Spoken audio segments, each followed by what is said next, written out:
जय हिंद साथियों, कैसे हो आप सभी। मैं मनीषा रियाड़ स्वागत करती हूँ आपका आपके परिवार दरोगा की लॉकअप स्टडी यूट्यूब चैनल पर। दोस्तों, मैं उम्मीद करती हूँ कि आप सभी स्वस्थ हैं, खुश हैं और हर रोज़ एक कदम अपनी सफलता की ओर बढ़ा रहे हो। तो आज हम पढ़ेंगे अर्थालंकार। शब्दालंकार हम कंप्लीट कर चुके हैं और सबसे महत्वपूर्ण बात, आपको विश्वास है कि मैं आपका सिलेबस कंप्लीट करा दूंगी और आप मुझसे पढ़ के अपने एग्जाम में बहुत अच्छा करके आओगे। तो मैं इस विश्वास पर पूरा खरा उतरने की कोशिश करूंगी। तो चलिए स्टार्ट करते हैं हम अर्थालंकार। तो अर्थालंकार की क्या परिभाषा बनेगी?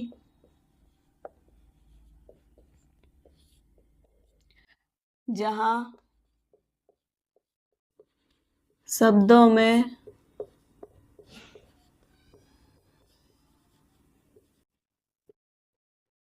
अर्थ के कारण चमत्कार उत्पन्न हो।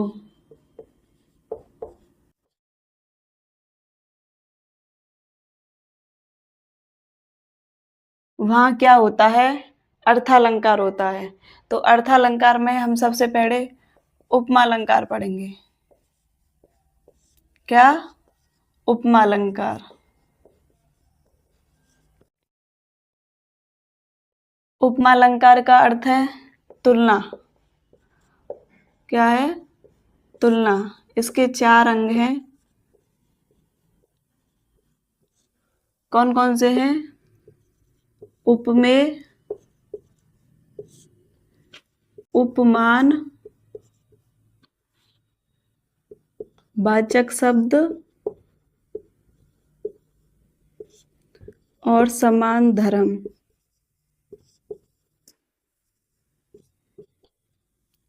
ठीक, तो इसकी पहले परिभाषा लिखिए आप। जहां उपमेय में उपमेय की तुलना उपमान से की जाए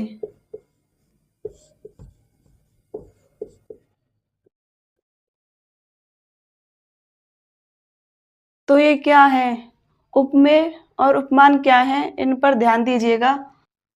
उपमेय और उपमान। उपमेय है जिसकी तुलना की जाए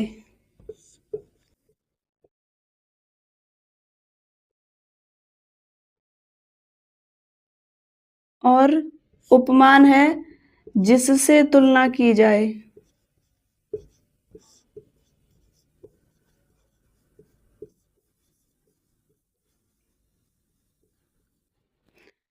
वाचक शब्द आते हैं सा, सी, से,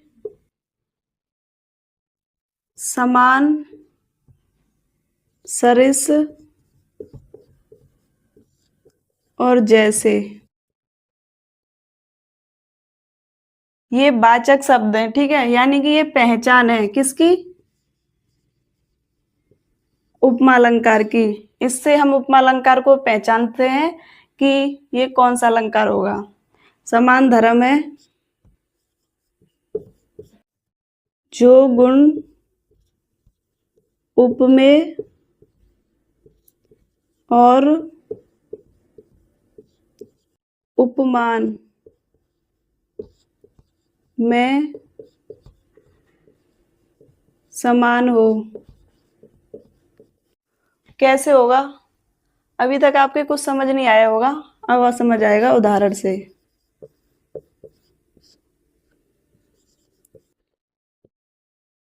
झील सी गहरी आंखें। झील सी गहरी आंखें, तो इसमें तुलना हो रही है किसकी? आंखों की तुलना किससे हो रही है? झील से। किससे हो रही है? झील से।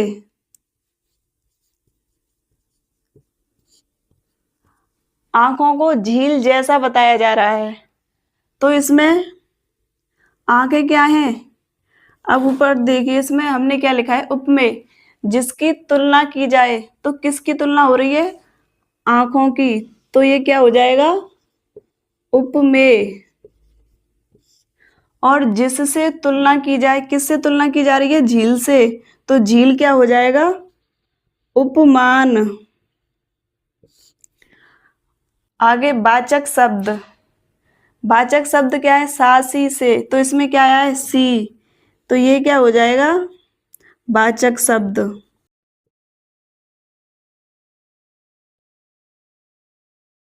और गहरी समान धर्म, यानी कि दोनों में ये समानता दिखा रहा है, समान धर्म।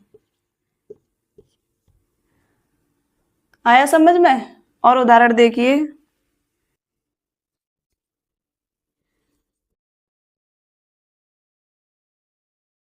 चांद सा मुखड़ा। चांद सा मुखड़ा।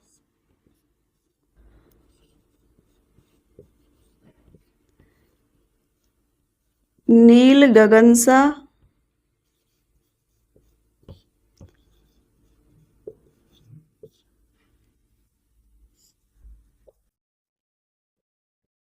शांत हृदय था रो रहा।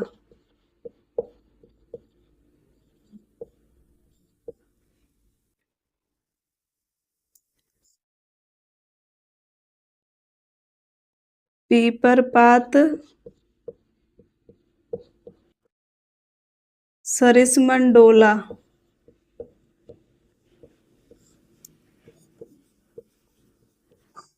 हरिपद कोमल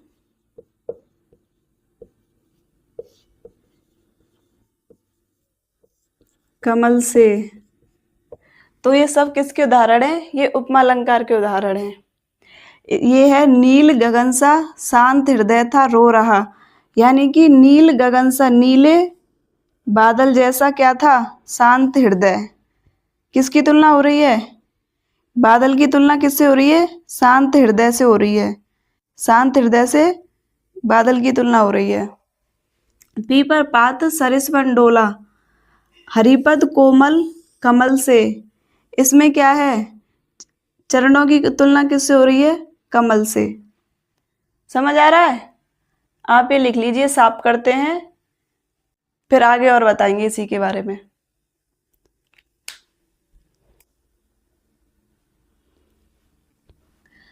तो आगे देखिए। उपमा अलंकार में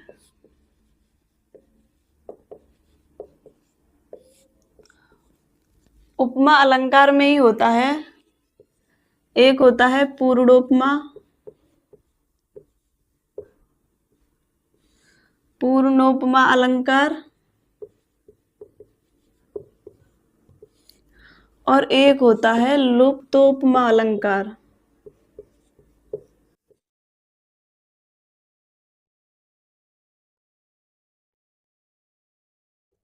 ठीक। तो पूर्णोपमा और लुप्तोपमा, पूर्णोपमा में होता है पूर्ण रूप। पूर्ण रूप। और ये होता है लुप्त। ठीक है। तो आप पहले उदाहरण देखिए एक। हरिपद कोमल कमल से।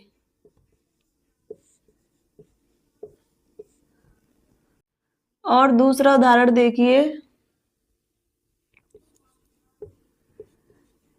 चांद सा मुखड़ा। ठीक। हरिपद कोमल कमल से चांद सा मुखड़ा, जिसमें चारों अंग उपस्थित हों।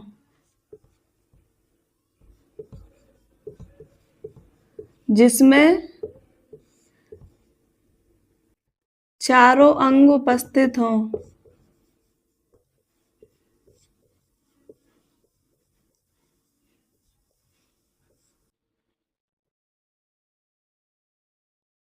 और लुप्तोपमा होता है जिसमें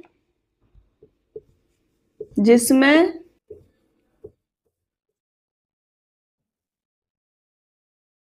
कोई अंग लुप्त हो।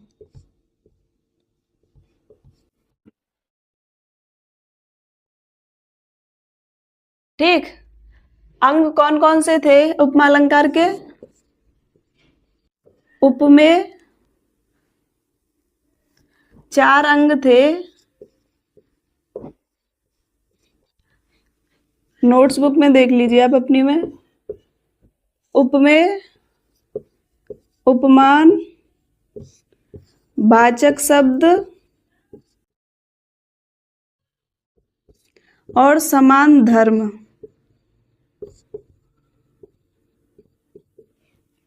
ये थे। उपमेय उपमान में भी आपको पहले करा चुकी हूं। उपमेय उपमान, वाचक शब्द, समान धर्म। उपमेय क्या होता था? जिसकी तुलना हो।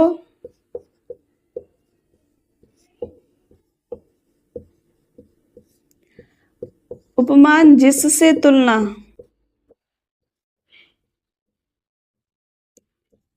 वाचक शब्द सा सी से वाले और समान धर्म, समान गुण, जो दोनों में समान गुण हो। ठीक है, ये था। तो अब देखिए आप पूर्णोपमा और लुप्तोपमा। हरिपद कोमल कमल से। हरिपद कोमल कमल से क्या हो गया? वाचक, वाचक शब्द। कमल क्या हो गया? जिसकी, जिससे तुलना हो रही है, जिससे तुलना हो रही है, तो क्या हो गया ये? उपमान। और जिसकी तुलना हो रही है, किसकी हो रही है? हरिपद की, तो ये क्या हो गए? उपमेय। और कोमल क्या है? समान धर्म। तो ये कौन सा अलंकार हो गया? ये हो गया, इसमें चारों अंग उपस्थित हैं, तो ये कौन सा हो गया? पूर्णोपमा अलंकार। कौन सा? पूर्णोपमा अलंकार। समझ आया? जिसमें चारों अंग उपस्थित हों। 4 अंग उपमा अलंकार के कौन कौन से? उपमेय उपमान, वाचक शब्द, समान धर्म होंगे। जिस पंक्ति में ये उपस्थित होंगे वो क्या होगा? पूर्णोपमा अलंकार होगा। तो लुप्तोपमा अलंकार क्या होगा? जिसमें कोई अंग, चारों में से कोई अंग लुप्त हो। इसका उदाहरण देखिए, यही देखिए इसका उदाहरण।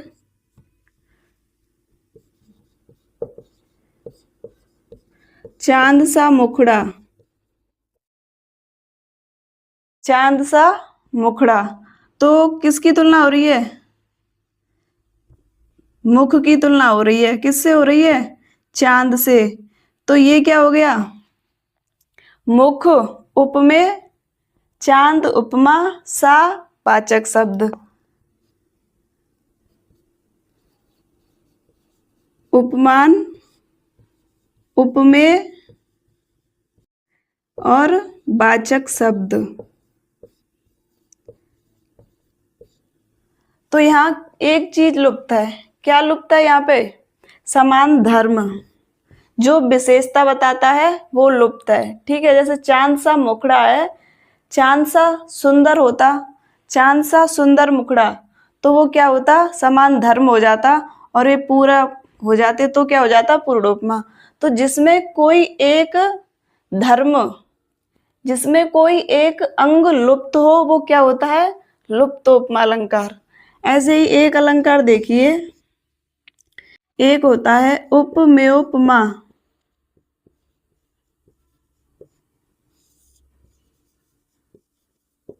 उपमेयोपमा अलंकार।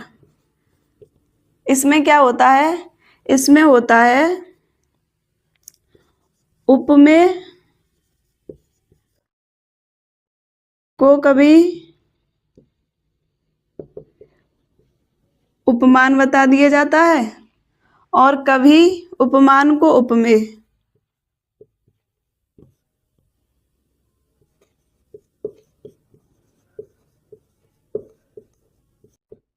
कभी उपमान को उपमेय।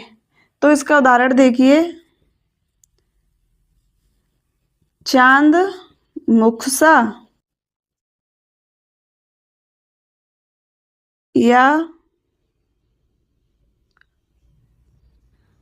मुख चांद सा।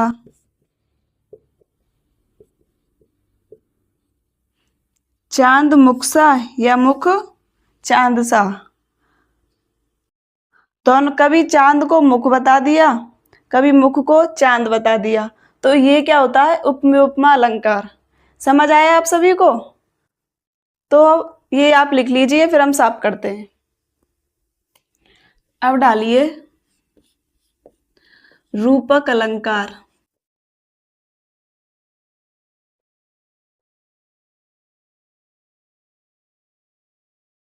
इसकी परिभाषा क्या बनेगी? जिस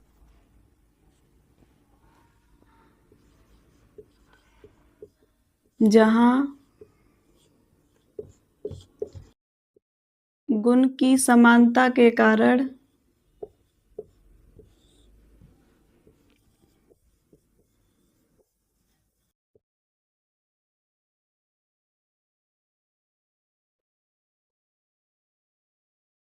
उपमेय पर उपमान का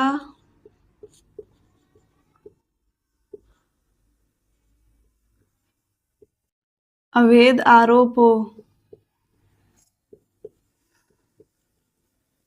कैसे? जहां गुण की समानता के कारण उपमेय पर उपमान का अभेद आरोप हो।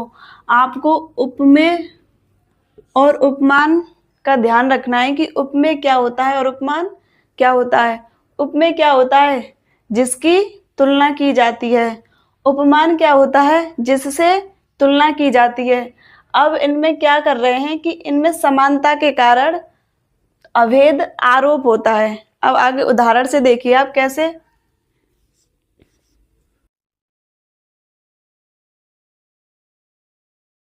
मैया मैं तो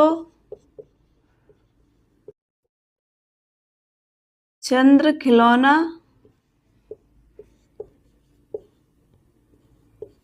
ले हो। कैसे? चंद्र खिलौना, यानी उपमेय और उपमान को एक ही वस्तु मान लिया गया है। क्या समझ आया? आगे देखिए। पायो जी मैंने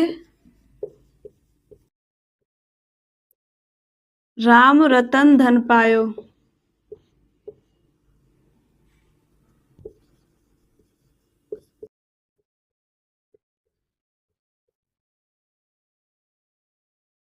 राम रतन, जो राम है, ये किसकी पंक्ति है? मीरा जी की। राम रतन धन पायो।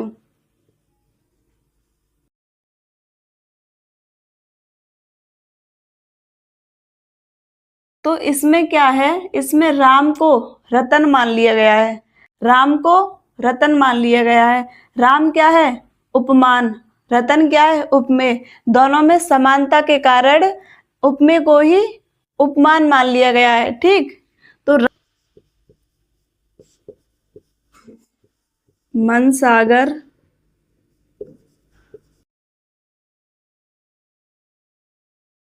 मनसा लहरी।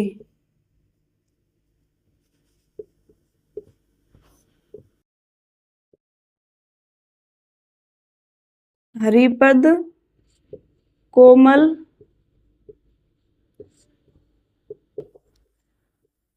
बंदी दो भ्राता।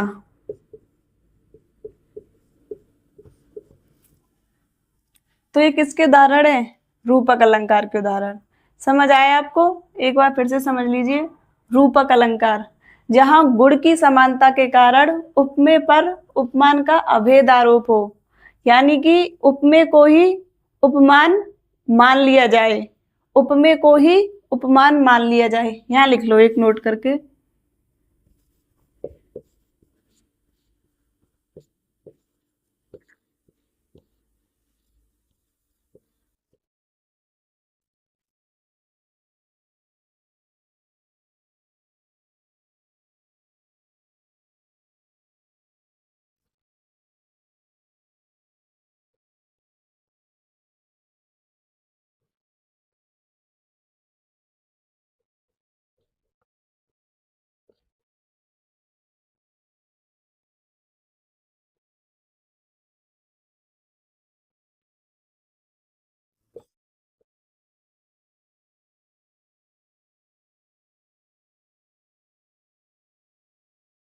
जहां उपमेय और उपमान को एक ही वस्तु मान लिया जाए वहां क्या होता है?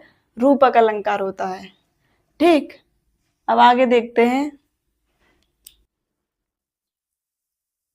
डालिए उत्प्रेक्षा अलंकार।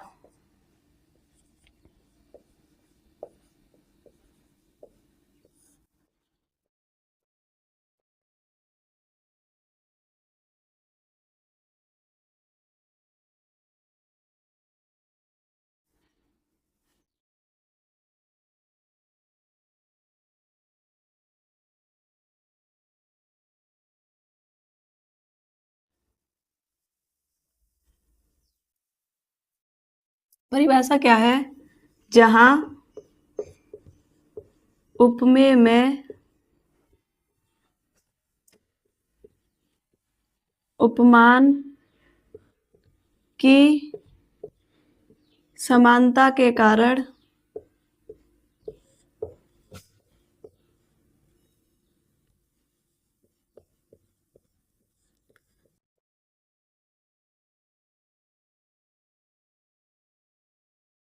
एक होने की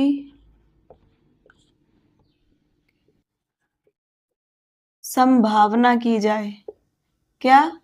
संभावना।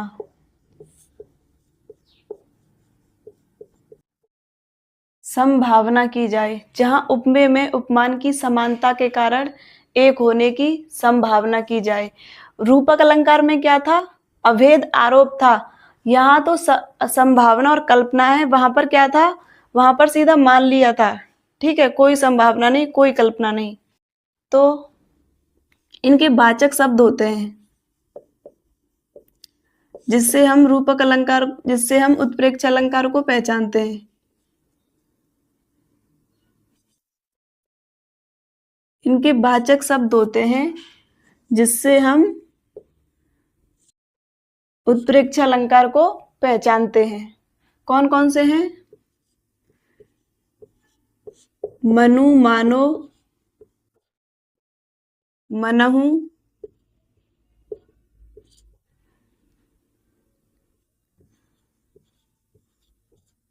जनु, जानो,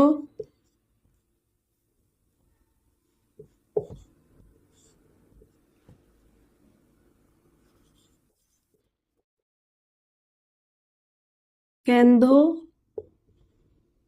ईव।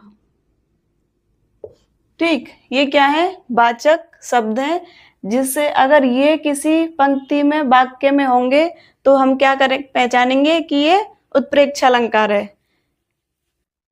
उदाहरण से देखते हैं। क्या हो रहा है? कल्पना की जा रही है। क्या हो रहा है?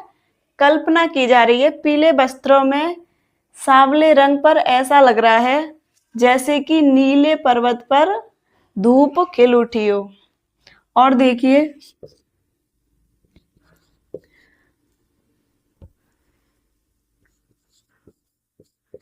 ले चला मैं तुझे साथ कनक ज्यों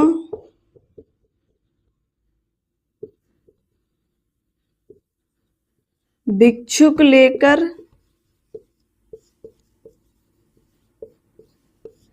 स्वर्ण चला।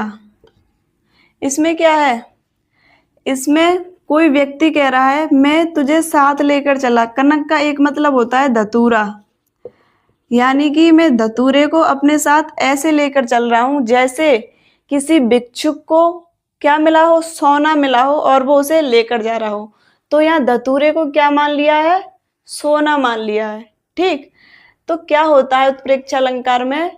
हम कल्पना करते हैं, किसी वस्तु को दूसरी वस्तु मानने की कल्पना की जाती है, वहां उत्प्रेक्ष अलंकार होता है।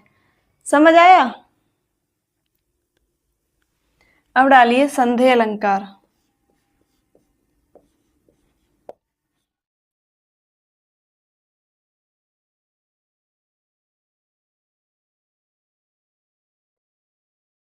दृश्यता।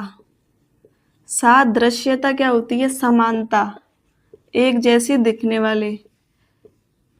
समानता के कारण जिन वस्तुओं में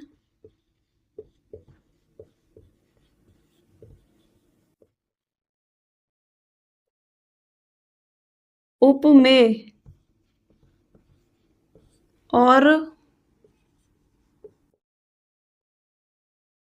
उपमान का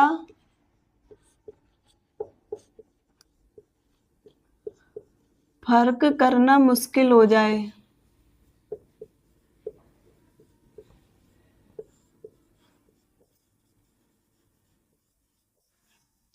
वहां क्या होता है? वहां होता है संधेय अलंकार। सादृश्यता या समानता के कारण, अभी आपको समझ नहीं आएगा। वाचक शब्द लिखिए, इसमें वाचक शब्द होते हैं या, अथवा, केंधो और किवा। इसे आप ट्रिक मानकर चलिए, यानी कि हम इनसे, अगर हमें कुछ भी नहीं पता होता है तो जो हम वाचक शब्द बता रहे हैं उनसे हमें थोड़ी बहुत पहचान हो जाती है कि ये इसमें ये हो सकता है, तो हम उससे अलंकार की पहचान कर लेते हैं। तो उदाहरण देखिए, वह पूर्ण चंद्र उगा है या किसी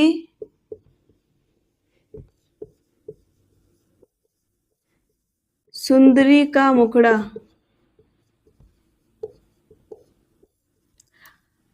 वह पूर्ण चंद्र उगा है या किसी सुंदरी का मुखड़ा। अब इसमें ना पहचान नहीं कर पा रहे, दोनों में समानता है, यानी कि किसी स्त्री का मुखड़ा, मुख इतना सुंदर है कि चंद्रमा में और मुख में कोई पहचान नहीं की जा रही है। दोनों हमें एक जैसे लग रहे हैं, हमें दोनों पे संदेह है कि ये चंद्रमा है या मुख है। ये मुख। नारी बीच सारी है कि सारी बीच नारी है।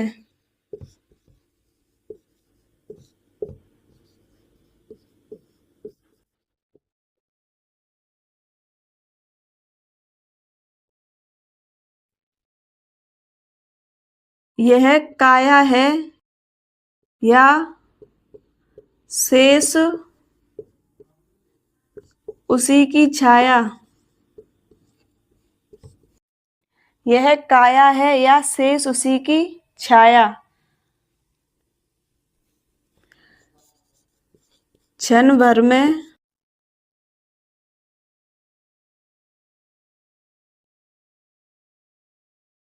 कुछ समझ नहीं आया।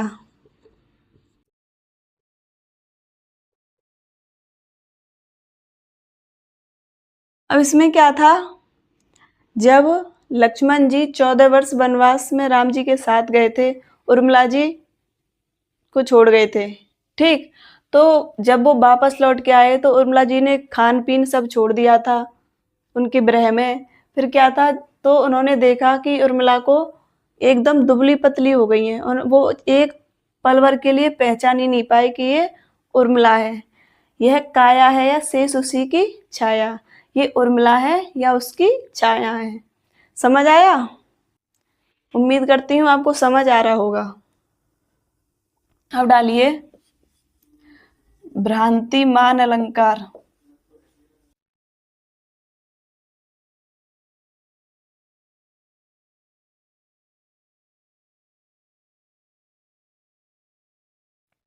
भ्रांतिमान अलंकार क्या होता है? जहां समानता के कारण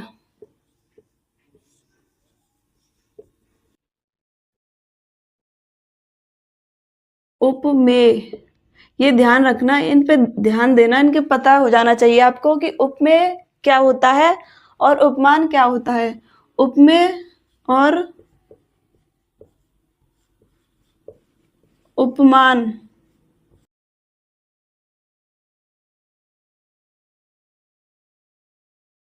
भ्रम हो जाए क्या हो जाए? भ्रम हो जाए। भ्रम हो जाना। भ्रांतिमान क्या होता है? भ्रम हो जाना, किसी चीज का भ्रम भ्रांतिमान होता है। ठीक, कैसे?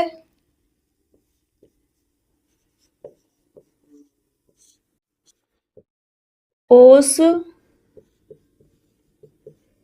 बिंदु चुग रही हंसनी उनको मोती जान।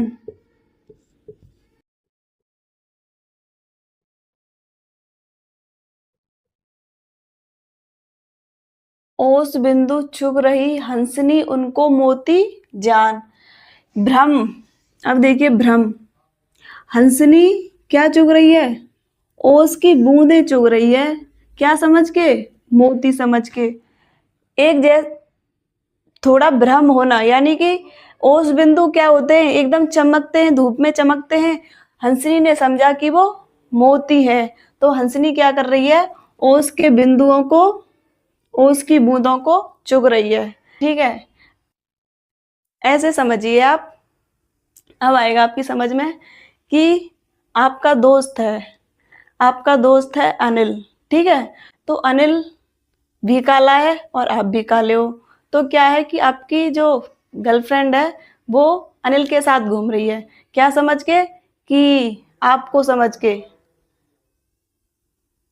समझ के वो अनिल के साथ घूम रही है। तो इसमें क्या है? उसे भ्रम हो गया है कि ये आप हो या अनिल है, क्योंकि दोनों काले काले हैं।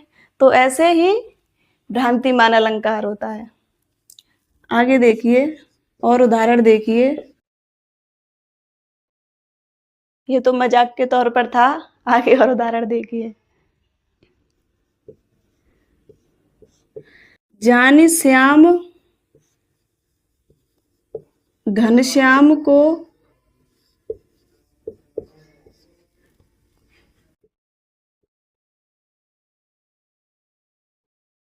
नाच उठे बनमोर। कैसे?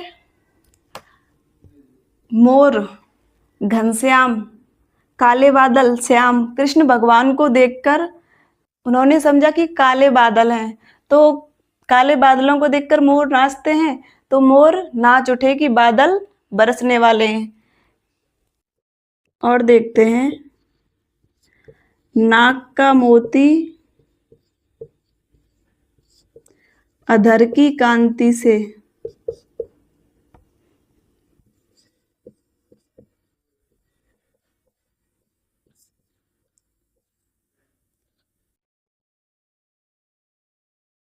बीज दाड़िम का समझ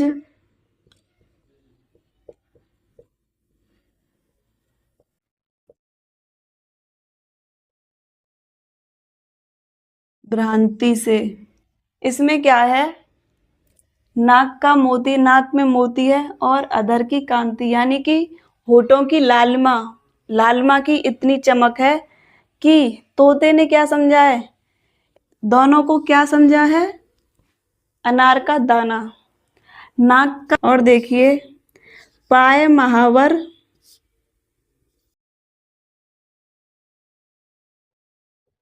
देन को नाइन बेटी आए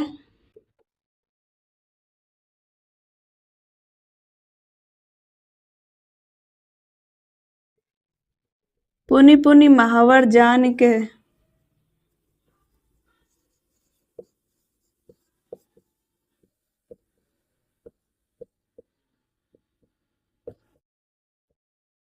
एड़ी भीजत जाए।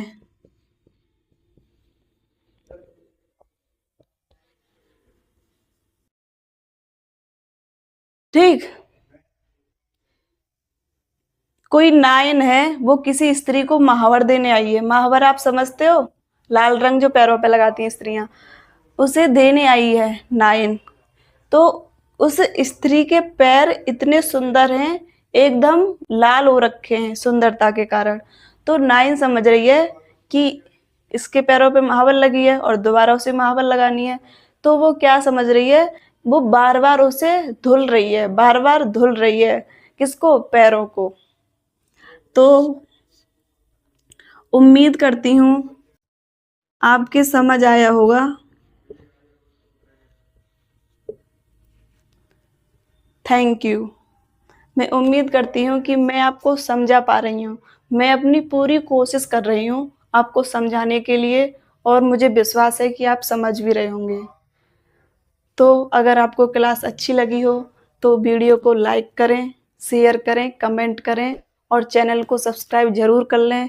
मैंने आपसे पहले भी कहा है, मैं अभी भी कह रही हूँ, अगर आप मुझ पे विश्वास बना के रखते हैं तो मैं आपका विश्वास ना तोड़ने की पूरी कोशिश करूँगी। Thank you.